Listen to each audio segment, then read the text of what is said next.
What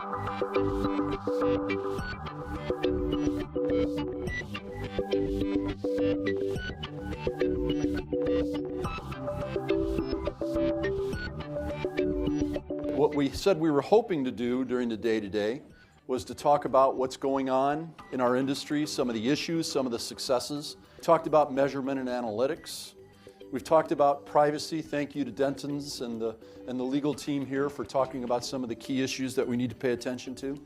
We've talked a lot about merger and acquisition activities, including having people like Captivate and Generation Partners, and thank you Cineplex for sharing with us the things that have been going on with you. We've talked about valuations. We've talked about multiples. We talked a lot about content throughout the day. It's been an on and off part of the conversation the entire day. Yep.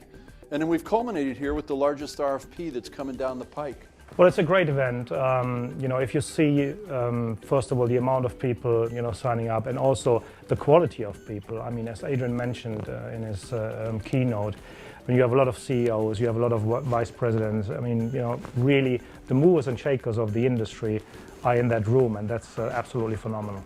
Well, you can gain the key trends of the industry for the next years, and how the industry is moving and how the industry is changing actually, and how to manage the change, because that's one of the big challenges.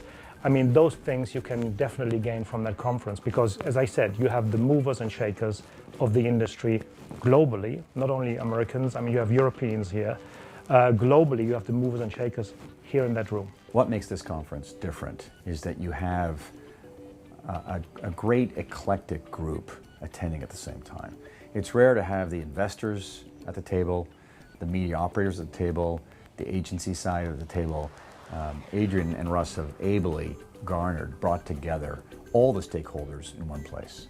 And so you've got people such as myself or Mark talking about what their challenges are as an operator, but then you have the investor expectations that are being discussed, what their criteria, what they're looking for. Then you've got trends in the industry spoken by pundits. You've got the agency side also giving its perspective, the client side giving its perspective. So you've got a real 360 of the entire digital network out there, and each one of the stakeholders giving their perspective on stage or in the audience.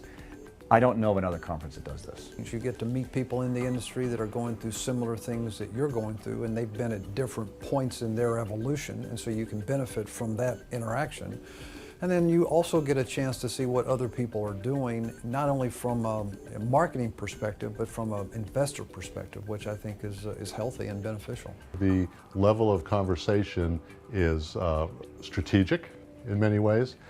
It's called the Investor Conference, but it's not all about investment. It's more about why would someone invest in this? How do you drive more value into a company in this space?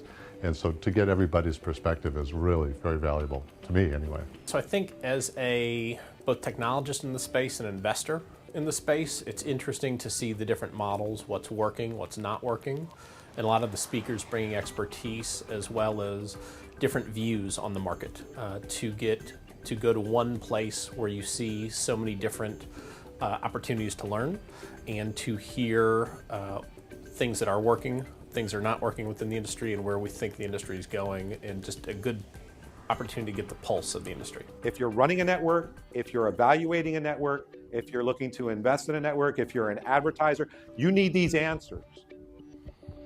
And so by having this and a research and a measurement plan in place, every step of the way, you really are avoiding all of those challenges and pitfalls that we've seen over the last bunch of years in the industry. And that is my rant. Working together and collaborate together to have a strategic roadmap for digital out of home and digital play space, it's very important. I like the honesty that is coming from everyone, what our problems are, and let's put away the politics and focus on how we're going to get this figured out. And a lot of questions like, well, are we digital play space, are we digital out of home, should we be public video?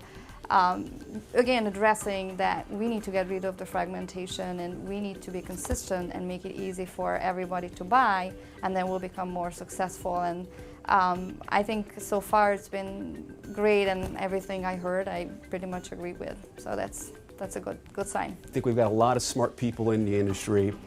We've got some great visionaries in the industry, and I think if we can embrace change, particularly in the evolving digital out-of-home space, I think it can be a really wonderful thing. And I think the folks that are able to do that today may not see the fruits of their labor 3 months from now, or 6 months from now, or even a year from now, but I think 3 to 5 years down the road, we'll be able to see, looking back, okay, those were the right moves that we made.